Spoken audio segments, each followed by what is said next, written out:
hari saya dah buka blower aircon. Okay, kita tengok kat mana tempat blower aircon.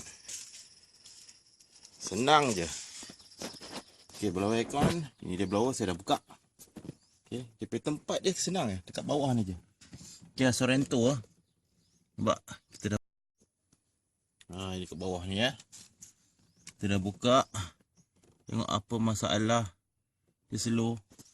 Tapi kalau kita tengok keadaan dekat sini, saya punya blower ada kotor sikit. Baru kita cuci sikit. Lepas tu kita sapu beris. Baik man. Senang je. Peralatan ni je satu. Sepanah. Dashboard tak payah buka. Okey.